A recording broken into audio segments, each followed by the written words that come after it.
दुनिया के सारे धर्म का बाप है सनातन धर्म। जितने धर्म निकले सारे सनातन धर्म से निकले, सब कुछ सनातन धर्म। एक एक धर्म की उत्पत्ति मेरे सनातन धर्म से। आप क्यों जाए हम दूसरे धर्म में? हमारा बाप एक, जिसके दो चार बाप होते हैं वही सनातन धर्म छोड़ के दूसरे बाप के पास जाता है। सनातन धर्म नहीं छोड़ सकते। हमारा बाप है सनातन धर्म, हमारा शिव, हमारा ओघड़ी, हमारा भोला। इस व्यासपीठ से पहले से कहते आ रहे हैं, आज फिर कहते हैं, इस भूमि को, पूरे भारत की, पूरे देश की, विश्व की भूमि को, जमीन को खोदोगे, कुछ निकले कि नहीं निकले, पर मेरा कंकर संकर तो जरूर निकलेगा।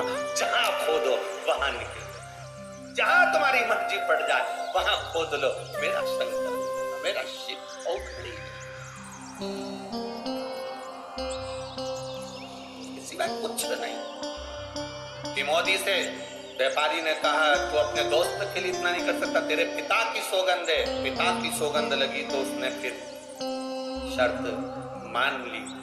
नाव की शर्त का दिन आ गया, नाव तैयार हुई थी। मोदी ने नाव तैयार करी, उस व्यापारी ने नाव तैयार करी, नाव चली।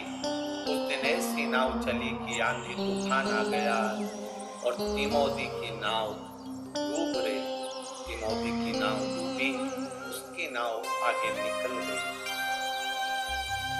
व्यापारी जीत गए, तिमोदी।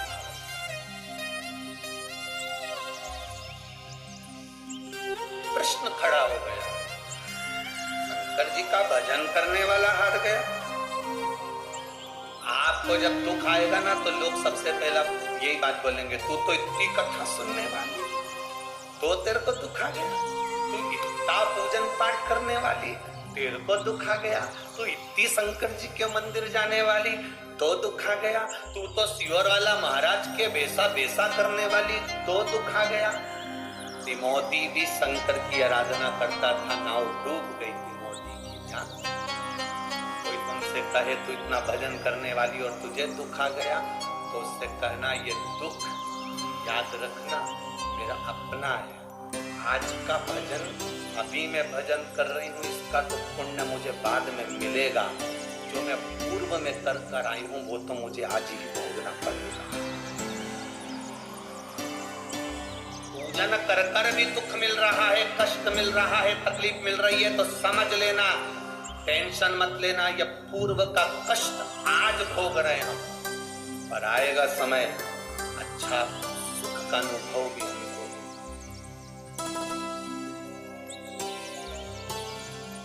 खाने के बाद में आम की गुठली को कहीं पर पटक दो, वो थोड़े दिन के बाद बारिश का पानी लगेगा तो वृक्ष तो होगा। तुम शंकर जी के मंदिर में जल चढ़ा रही हो, बेलपत्र चढ़ा रही हो, तुमने बीज बो दिया, फल तो मिलेगा। चिंता मत करना, थोड़ा समय लग सकता। मोदी हार गए। व्यापारी आया, 10 नाव मंगी, तो हाथ तेरे हाथ मुझे जाए, मुझे हार गए तुम। हाथ से तो नाव चलाता है, ईर्षा थी ना अंदर, ईर्षा बर्बाद का कारण बन गई। ईर्षा ही तो है अंदर। कई लोग हैं जिनके अंदर ईर्षा झलकती रहती 24 घंटे। कैसे?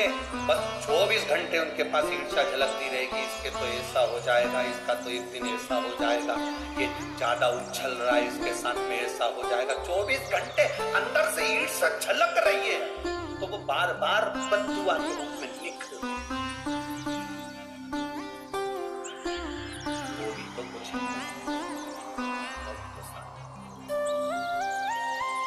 मोदी हार गया, 10 नाव दे दी जो थी उसके पास में टूटी फूटी।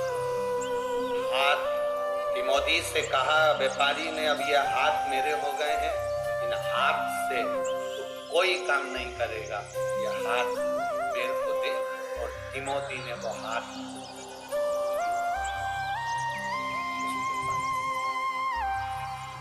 अभी तक तो शंकर का शिवलिंग का निर्माण करता था। घर कोई था नहीं, अकेला था तिमोथी, भोजन अब कौन दे, खाए तो खाए किससे, हाथ तो चले तो रोटी के भी लाले हो गए, क्योंकि हाथ से रोटी।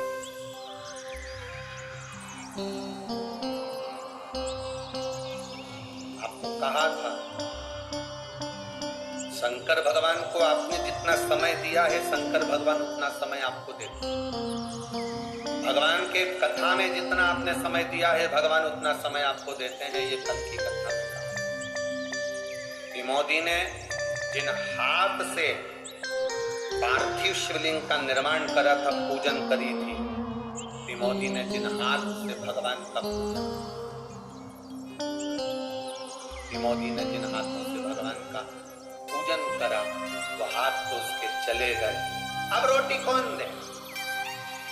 व्यापारी हंसता हुआ बोला, जिन हाथों पर तेरा बल था वो हाथ अब मेरे हो गए। तिमोथी, अब क्या तेरा शंकर आएगा मुझको रोटी खिलाने के लिए? हमारे वाले और विपदा की जब घड़ी आती है, सब साथ छोड़ देते। आपको कहा था शादी होती है ना घर में, तो दूल्हे के सब आगे चलते हैं, और जब कोई मरता है तो मुर्दे के सब पीछे चलते हैं। सुख में सब आगे हैं, दुख में सब पीछे।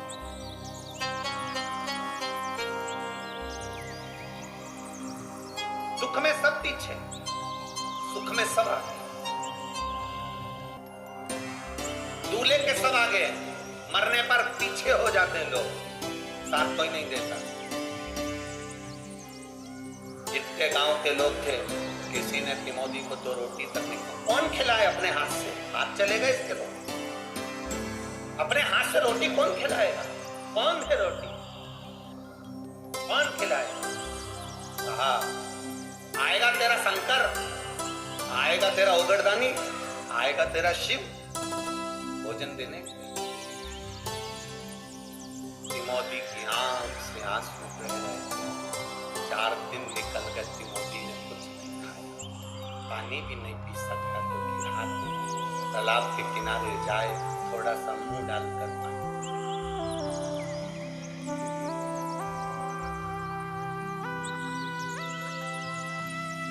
पार्वती जी ने भोलेनाथ जी के लिए भोजन बनाया। शिव जी भोजन करने के लिए जब बैठे, भोजन का स्पर्श मेरे महादेव जी ने करा। स्पर्श कर कर मेरे भोलेनाथ स्पर्श अपने मस्तक पर से बेलपत्र को उठाकर बेलपत्र से लगाकर जल का सिंचन कर कर महादेव ने उस भोजन के पात्र पर बेलपत्र को समर्पित। बेलपत्र आज भी हमारे विद्वज्जन, भूदेव, ब्राह्मण जब भगवान शंकर को भोग लगवाते हैं तो एक बेलपत्र भोजन में डाल देते हैं, प्रसाद में डाल देते हैं। उसका कारण क्या?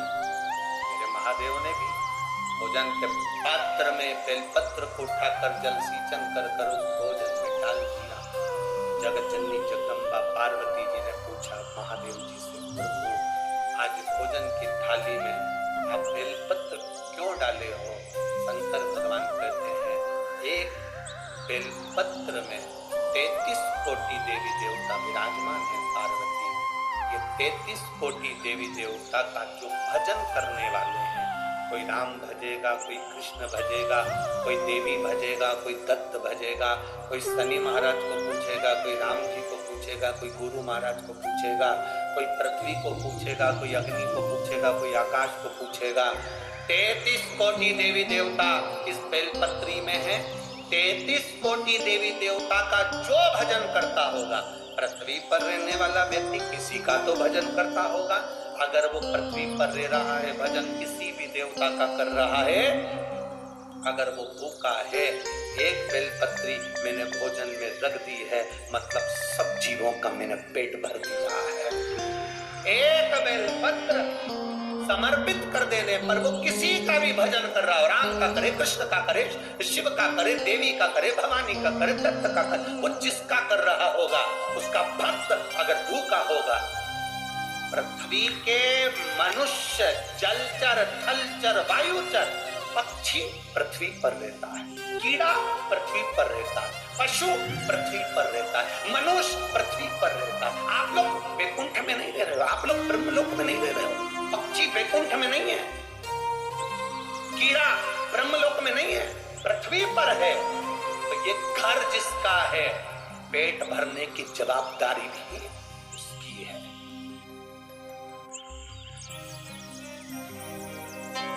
घर किसका है, जवाबदारी उसकी है। पृथ्वी किसकी है, देवाधिदेव महादेव की। आप पृथ्वी पर रह रहे हो तो पेट भरने की जवाबदारी उसकी है। अपने बाप से कहो ना, अपने पिता से, देवाधिदेव महादेव से, क्योंकि पेट भरने का जवाबदारी तुम्हारी है। उसका नाम विश्वनाथ है।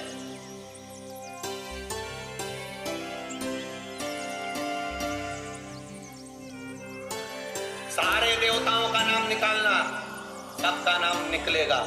जो निकलेगा, कोई बद्रीनाथ निकलेगा, कोई ये नाथ निकलेंगे, कोई वो नाथ निकलेंगे, पर विश्वनाथ एक ही है, क्योंकि विश्व का नाथ है, इसलिए आप नाथ नहीं, आप नाथ, क्योंकि विश्व का नाथ। पृथ्वी पर कीड़े भी हैं, मकोड़े भी हैं, जलचर भी है, थलचर भी है, वायुचर भी है। इन सबकी जवाबदारी ब्रह्मा जी ने किसको दी है? ब्रह्मलोक की जवाबदारी ब्रह्मा जी की है, वैकुंठ लोक की जवाबदारी भगवान विष्णु की है, इंद्र लोक की जवाबदारी इंद्र की है। सारे देवताओं की अपनी अपनी जवाबदारी है। पर पृथ्वी पर अगर कोई भूखा सोता है तो उसकी जवाबदारी देवाधिदेव महादेव की है। कैसे भूखा सो जाए? एक बेलपत्र भोजन की थाली में रख दिया, वो किसी का भी भजन करे, राम कहे, कृष्ण कहे, जिसकी मर्जी पड़े वो कहे, उसका भी अगर भक्त है, पर भूखा ना सोने दूंगा, ये तो मेरा। एक बेलपत्र पार्वती जी ने, गौराणी ने, मां जगज्जननी ने पूछा, विनाथ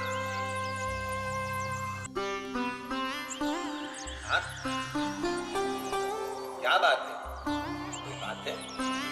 शिव जी कहते हैं, पार्वती मेरा भक्त है त्रिमोदी, बालू रेत का शिवलिंग बनाता था। कभी उसने दिया नहीं जलाया, कभी उसने अगरबत्ती नहीं लगाई, कभी उसने बेलपत्र नहीं चढ़ाया, कभी उसने फूल नहीं चढ़ाया, कभी उसने कोई वस्तु मेरे ऊपर समर्पित नहीं की। केवल शिवलिंग बनाता था, समुद्र की लहर आती थी, मुझे लेकर चली, बस उसका शिवलिंग बनाना मेरे हृदय के लिए आनंद।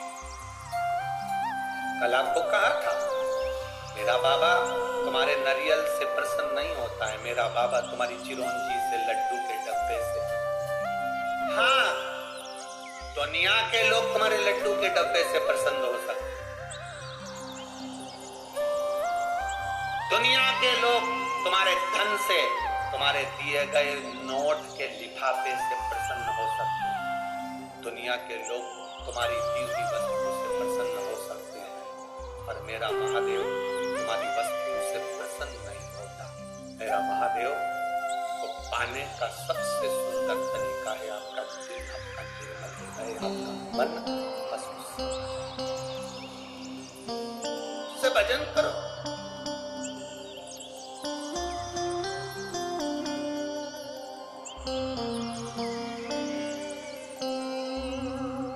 मंदिर जाना जरूरी है, मंदिर में ये शरीर लेकर पहुंच जाओ और मन ना जाए तो फिर मंदिर जाना बेकार।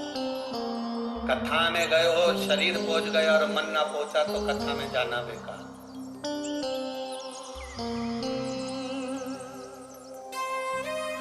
लाखों लोग इस कथा में, आज लोगों को लग रहा था सुबह 8 बजे की कथा है, कहां से इतने लोग आई? लाखों लोग, पूरी रोड भरी पड़ी है। मैं चैनल वालों से भी कहूंगा कि रोडों को भी आप अवश्य कवर करें और दिखाएं टीवी चैनल के माध्यम से। पूरी रोड भरी पड़ी हुई है, लाखों भक्त इस कथा को सुन रहे हैं, पर कितने भक्तों में एक सुई भी गिर जाए ना तो उसकी भी आवाज आ जाती है। इतना साइलेंट रहकर आप लोग कथा का रस्ता ग्रहण कर रहे हैं।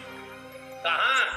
जहां पर 10 लोग एक सब्जी मार्केट में खड़े हैं तो आवाज आ रही है, एक स्कूल में 10 बच्चे बैठे हैं तो आवाज आ रही है, एक जगह पर 50 लोग इकट्ठे हो जाएं तो आवाज आती है। यहाँ लाखों एक साथ बैठे हुए हो और साइलेंट, एकदम साइलेंट, क्योंकि कथा तुम तुम शरीर लेकर आए हो ना, शरीर के साथ तुम दिल महादेव को देने के लिए आए हो, इसलिए कथा का रास्ता था। और जितनी साइलेंट अंदर है उतनी साइलेंट रोड पर है। सुनिए जाकर, रोड पर भी जो बैठा होगा उसका दिल परमात्मा में लगा हो। वो शरीर नहीं लाया है, अपना दिल लाया, अपना मन, अपना चित्त लाया। मंदिर में जाओ शरीर लेकर नहीं, ये दिल लेकर जाना। भले तुम्हारे पास कुछ भी नहीं, कुछ नहीं, मेरे पास फूल भी नहीं, मेरे पास जल भी नहीं, पर दिल लाया हो बाबा।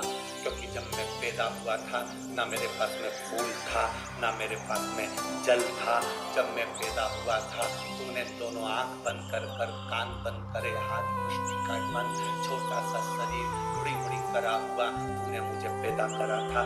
कुछ देकर नहीं भेजा था, केवल मेरा दिल देकर भेजा था, और वही तुझे समर्पित है। यार वो एक गीत की लाइन तुम्हारे सामने होना चाहिए, और क्या दूं मैं तुझे दिल के सिवा, तुझको हमारी उम्र लग जाए। हम क्या दे सकते हैं अपने महादेव को, हम क्या प्रदान कर सकते हैं?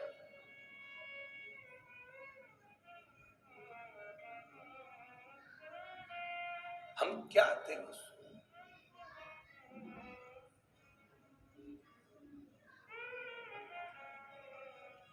वो कहे कभी फुर्सत हो तो डमरूधर निर्धन के घर में आ जाना, जो रूखा सूखा दिया में उसका भी भोग लगा जाना। कभी फुर्सत हो तो डमरूधर निर्धन के घर भी आ जाना। कभी फुर्सत हो तो डमरूधर निर्धन के घर भी आ जाना, जो रूखा सूखा दिया हमें उसका भी भोग लगा जाना। कभी फुर्सत हो तो